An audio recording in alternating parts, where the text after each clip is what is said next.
Hi friends అందరికీ welcome to my channel lucky tailors. ఈరోజైతే మీకు బ్లౌజ్ కటింగ్ అయితే చూపిద్దాం అనుకుంటున్నానండి. లైనింగ్ బ్లౌజ్, దీనికి మెజర్మెంట్ కోసం ఆది బ్లౌజ్ అయితే తీసుకోవాలి. అలాగే కత్తెర, స్కేలు, మెజర్మెంట్ కోసం ఒక టేపు, మార్కింగ్ చేసుకోవడానికి చాక్ పీస్ కానీ గీస్ ముక్క కానీ తీసుకోవాలన్నమాట. నేనైతే ఇక్కడ లైనింగ్ని ఫోల్డింగ్ చేసి పెట్టుకున్నానండి. ఫోల్డింగ్ మన వైపు ఉండాలి, ఓపెన్స్ వచ్చి ఆపోజిట్లో ఉండాలన్నమాట. ఇప్పుడు నేను ఈ ఆది బ్లౌజ్ని అయితే రివర్స్ చేసుకుంటున్నానండి. రివర్స్ చేసుకొని మెజర్మెంట్ తీసుకుంటే మనకి సులువుగా ఉంటుందన్నమాట. ఇక్కడ నేను లైనింగ్ హెడ్జ్ తగ్గులు ఉంటాయి కదండి లాస్ట్లో, వాటిని ఒక లైన్ డ్రా చేసుకొని ఆ ఎక్స్ట్రా క్లాత్ని కట్ చేసుకుంటున్నాను. ఇక్కడ చూపిస్తున్నట్టుగా ఎక్స్ట్రా ఉన్న క్లాత్ని కట్ చేసుకోవాలన్నమాట.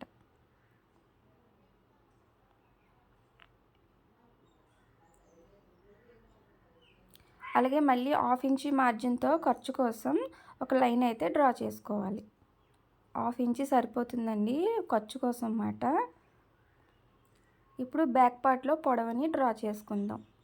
బ్యాక్ పార్ట్లో డాట్స్ వేస్తాం కదండి మనం, ఆ డాట్ దగ్గర నుంచి షోల్డర్ వరకు కొంచెం లాగి పట్టుకుంటే మనకి బాడీ పొడవు అనేది వచ్చేస్తుంది. బ్యాక్ పార్ట్ డాట్ దగ్గర నుంచి మనం మార్కింగ్ వేసుకున్నాం కదా, అక్కడి నుంచి షోల్డర్ వరకు ఇలా లాగి పట్టుకుంటే కుట్టు దగ్గరికి ఒక మార్కు, ఎక్స్ట్రా 1/2 ఇంచ్ ఖర్చుకన్నట్టు పొడవు అయితే వచ్చేసిందండి. ఇప్పుడు నడుము లూజ్ అయితే తీసుకుందాం. నడుము లూజ్ బట్టే మనం బాడీ చెస్ట్ లూజ్ కూడా మనం మార్కింగ్ చేసుకోవచ్చండి. ఇక్కడ కుట్టు దగ్గర నుంచి మనకి ఎంత లూజ్ ఉందో అంతవరకు మార్కింగ్, 1 ఇంచ్ డాట్స్ కోసం మార్కింగ్, 2 ఇంచెస్ ఖర్చు కోసం ఇలా డ్రా చేసుకోవాలి. ఇప్పుడు నెక్ డౌన్ కూడా డ్రా చేస్తున్నానండి. ఇలా మనం సగానికి నడుము దగ్గర ఫోల్డ్ చేసుకొని ఇలా మనం 1/2 ఇంచ్ మార్జిన్ వేసుకున్నాం కదా, అక్కడి నుంచి పట్టుకొని ఇలా నెక్ దగ్గర ఒక మార్కింగ్ 1/2 ఇంచ్ పైకి మార్కింగ్ వేసుకుంటే మనకి నెక్ డీప్ అనేది వచ్చేస్తుంది. ఇప్పుడు కింద మనకి ఖర్చులతో కలిపి ఎంతైతే లూజ్ వచ్చిందో అంతే మనకి ఇక్కడైతే 11 ఇంచులు వచ్చిందండి. ఆ పైన కూడా మనం అక్కడ కూడా మార్కింగ్ చేసుకుంటే ఒక బాక్స్ షేప్లో మనకి డబ్బా షేప్లో అయితే వచ్చేస్తుంది. అంటే బాడీ పొడవు వచ్చేస్తుంది, బాడీ చెస్ట్ లూజ్ కూడా వచ్చేస్తుంది ఈ డబ్బా షేప్లోనే. ఇక్కడ చూపిస్తున్నట్టుగా మార్కింగ్ చేసుకోండి.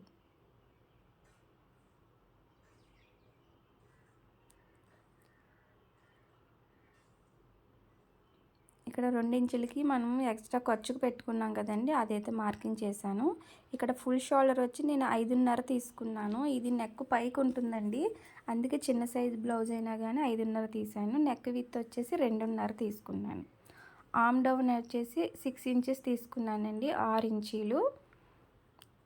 ఏ సైజు వరకైనా 6 ఇంచులు పెట్టుకుంటే సరిపోతుంది. మరి 28, 26 ఇలా ఉన్న వాళ్ళకైతే 5.5 పెట్టుకుంటే చంక డౌన్ సరిపోతుంది. ఇప్పుడైతే నేను 6 ఇంచులు పెట్టేసుకున్నాను. ఇప్పుడు పైన నెక్ విత్ మనం 2.5 పెట్టుకున్నాం కదండి, కింద వచ్చేసి మనం 3 ఇంచులు అయితే తీసుకోవాలి. ఇలా 3 ఇంచులు తీసుకొని 2 మార్కింగ్ని ఇలాగ డ్రా చేసుకోవాలి. ఈ డబ్బా షేప్లోనైతే నేను రౌండ్ నెక్ గీస్తున్నానండి. రౌండ్ షేప్ అయితే ఇలా గీసుకొని ఆర్మ్ రౌండ్ వచ్చేసి 1.5 ఇంచ్ పెట్టుకోవాలండి. ఎందుకంటే ఇది చిన్న సైజు బ్లౌజ్ కాబట్టి 1.5 పెట్టుకుంటే సరిపోతుందండి. 1.5 అవసరం లేదు. ఆర్మ్ రౌండ్ కూడా వచ్చేసింది. ఇప్పుడు మనం ఇక్కడ బాడీ పొడవు వచ్చేసింది, చెస్ట్ లూజ్ వచ్చేసింది, shoulder, arm round, neck round అన్నీ వచ్చేసాయి కదా. ఇప్పుడు మనం ఈ మార్కింగ్ ప్రకారం ఈ బ్లౌజ్ని కట్ చేసుకుందాం. ఇక్కడ 2 ఇంచులకి మార్కింగ్ వేసాను కదండి, అక్కడ కూడా లైన్ అయితే డ్రా చేసుకున్నాను. ఇప్పుడు మార్కింగ్ ప్రకారం బ్యాక్ పార్ట్ అయితే కట్ చేసుకుందాం.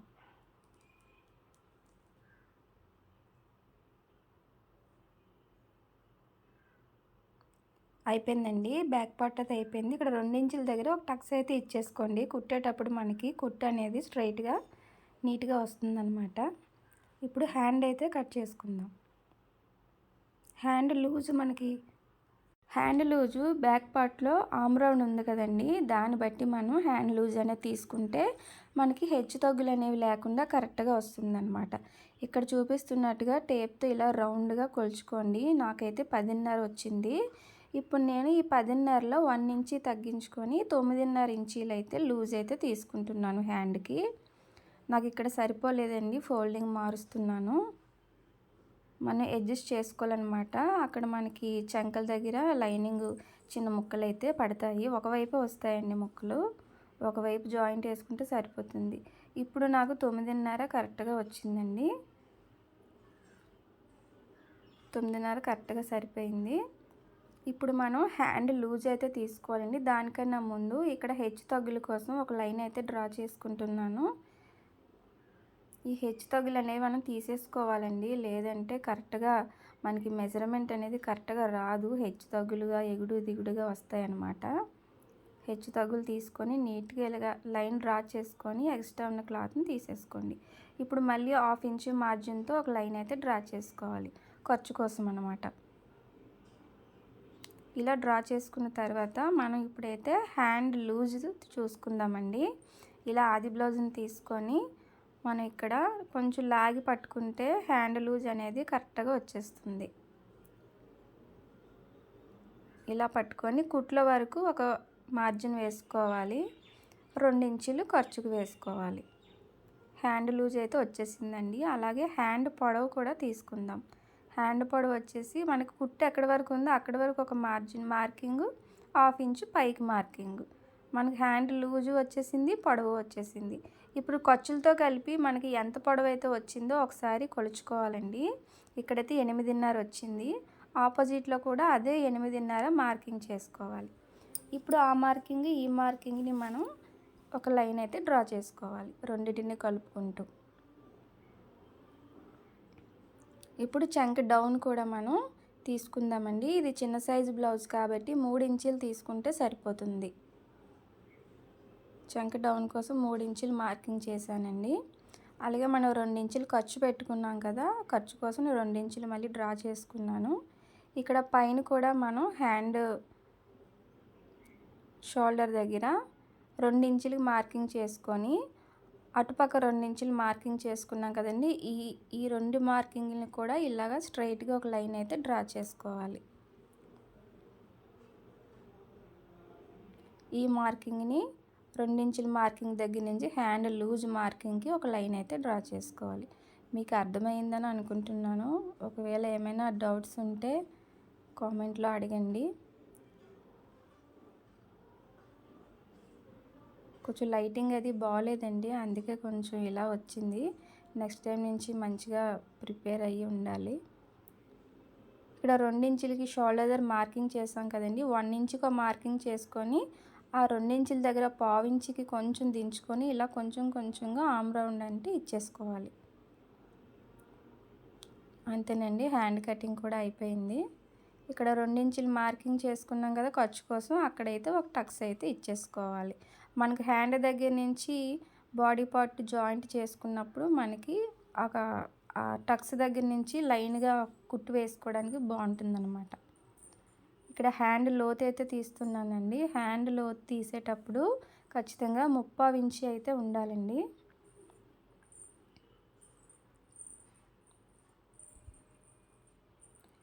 హ్యాండ్ లోతు తీసే వీడియో అయితే మిస్ అయిందండి. 3/4 ఇంచు లోతు అయితే తీసుకోవాలండి హ్యాండ్. మీకు షార్ట్ వీడియోలో హ్యాండ్ లోతు ఎలా తీయాలో నేను పోస్ట్ చేస్తాను వీడియో చేసి. ఇక్కడైతే క్రాస్గా వేసుకుంటున్నానండి. Back part front part cut చేసుకోవడానికి. ఇలా అయితే స్ట్రైట్ కట్ వస్తుందన్నమాట, కానీ మనకి క్రాస్ కటింగ్ కావాలి కదా, క్రాస్గా వేస్తున్నాను. ఈ బ్యాక్ పార్ట్ ఎలా ఉందో అలాగే ఫ్రంట్ పార్ట్కి మార్కింగ్ చేసుకోవాలి. చూసారా, ఇక్కడ మార్కింగ్ అయితే అయిపోయిందండి. ఇప్పుడు బ్యాక్ పార్ట్ తీసేసి చంక లోతుని డ్రా చేసుకోవాలి.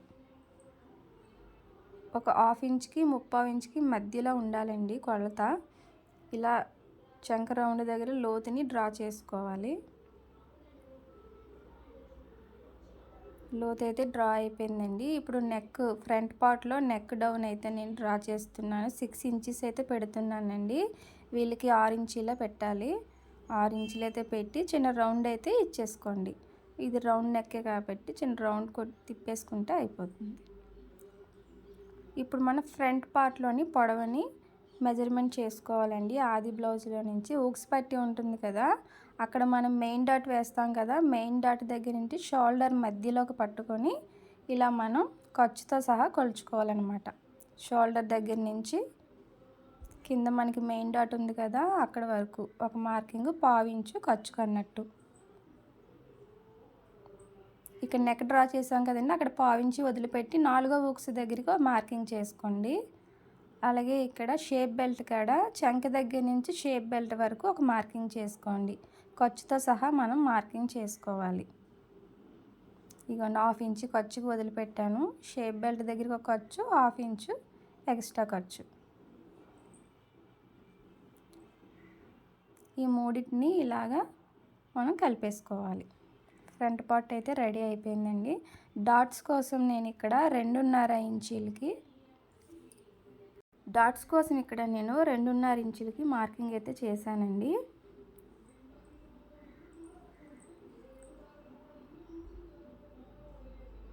ఇప్పుడు వచ్చేసి షేప్ బెల్ట్ అండి. షేప్ బెల్ట్ వచ్చేసి బ్యాక్ పార్ట్లోని 1 ఇంచ్ వదిలిపెట్టుకొని మనం ఇలా మార్కింగ్ చేసుకుంటే షేప్ బెల్ట్ కరెక్ట్గా సరిపోతుంది.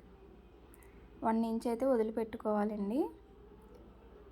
ఇలా మార్కింగ్ చేసుకొని ఊక్స్ పట్టి వేస్తాం కదా, అక్కడ 4 ఇంచీలకి అయితే మార్కింగ్ చేసుకోవాలి. మళ్ళీ అక్కడి నుంచి ఒక 4 ఇంచీలకి ఒక మార్కింగ్ చేసుకోవాలి. అక్కడ మళ్ళీ మధ్యలో 3 ఇంచుల దాకా మార్కింగ్ చేసుకోవాలి. ఇది సెంటర్లో వస్తుందండి. చివర వచ్చేసి 3.5 ఇంచీలు మార్కింగ్ చేసుకోవాలి. ఈ మూడింటిని కలుపుతూ ఒక లైన్ అయితే డ్రా చేసుకోండి. మీకు షేప్ బెల్ట్ షేప్ అయితే వచ్చేసింది. అంతేనండి, షేప్ బెల్ట్ మార్కింగ్ అయితే అయిపోయింది. ఇది కట్ చేసుకోండి.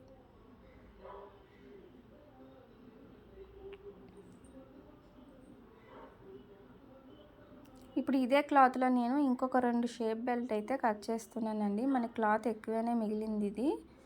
నేను ఇందులోనే 2 షేప్ బెల్ట్ తీసుకుంటున్నాను. వేరే క్లాత్ వేయాల్సిన అవసరం ఉండదు. ఇంకా ఇలా షేప్ బెల్ట్ని కట్ చేసుకున్న తర్వాత మిగిలిన క్లాత్లో మనం బ్యాక్ పార్ట్లో నడుం పట్టి వేస్తాం కదా, దానికి అలాగే ఊక్స్ పట్టీకి, కాజా పట్టీలకి, ఇంకా మనం మెడపట్టి వేస్తాం కదా మెడపట్టీకి, వీటికి ఇంకా ఈ క్లాత్ అయితే సరిపోతుందండి. మిగిలిన క్లాత్లో మనం ఎప్పుడూ కూడా షేప్ బెల్ట్లు తీసిన తర్వాత మిగిలిన క్లాత్లోనే మనం నెక్, మెడపట్టి, ఊక్స్ పట్టి, కాజా పట్టి, అలాగే బ్యాక్ పార్ట్లో నడుం పట్టి అన్నీ ఇందులోనే మనం అడ్జస్ట్ చేసుకోవాలి. ఇప్పుడైతే మనకి హ్యాండ్స్ కూడా ఒకవైపు అతుకులు పడింది కదండి, ఈ క్లాత్లోనే తీసుకోవాలన్నమాట. మెయిన్ క్లాత్ అయితే కట్ చేస్తున్నానండి. ఈ శారీలో క్లాత్ అండి, ఇది కొంచెం క్రాస్ వచ్చింది. నేను ముందు హ్యాండ్స్ అయితే తీసేసాను. హ్యాండ్స్ కటింగ్ అయిపోయింది. ఇప్పుడు వచ్చేసి బ్యాక్ పార్ట్ తీసుకుందాం. ఈ క్లాత్ని అడ్జస్ట్ చేసుకుంటూ నేను కట్ చేశానండి. అసలు బాగాలేదు, చాలా క్రాస్ అయితే వచ్చేసింది క్లాత్ అయితే కొంచెం ఎక్కువగానే ఉంది కానీ కరెక్ట్గా లేదనమాట. ఇలా అడ్జస్ట్ చేసుకొని, క్లాత్ కూడా బాగా కదిలిపోతుందండి. ఇది జార్జెట్ సిల్క్, జార్జెట్ మిక్స్ అనమాట. బ్యాక్ పార్ట్ ఇలా వేసేసుకొని మనం ఒక 1/2 ఇంచ్ ఎక్స్ట్రానే తీసుకోవాలండి. ఎప్పుడూ కూడా లైనింగ్ కన్నా మెయిన్ ఫ్యాబ్రిక్ మనకి 1/2 ఇంచ్ ఎక్స్ట్రా ఉండేలాగా చుట్టూ కూడా మనం కట్ చేసుకోవాలి.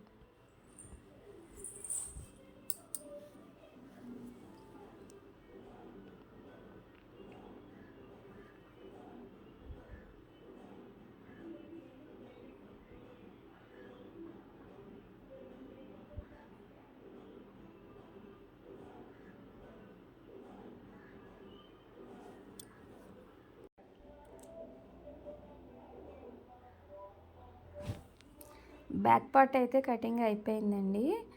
ఇప్పుడు వచ్చేసి ఫ్రంట్ పార్ట్ తీసుకుందాం.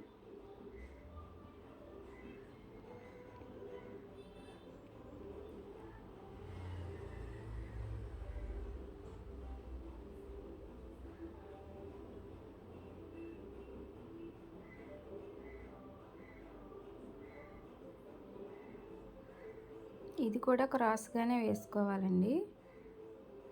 మనం క్రాస్ కటింగ్ అనుకుంటే క్రాస్ కటింగ్, స్ట్రైట్ కంటే స్ట్రైట్ కటింగ్ చేసుకోవాలి. కటింగ్లోనే ఉంటుందండి అంతానా. కటింగ్ పాడైందంటే ఇంక స్టిచ్చింగ్ మనం ఎంత బాగా చేసినా వేస్ట్ అనమాట. కటింగ్ అనేది మనం కరెక్ట్గా చేసుకోవాలి.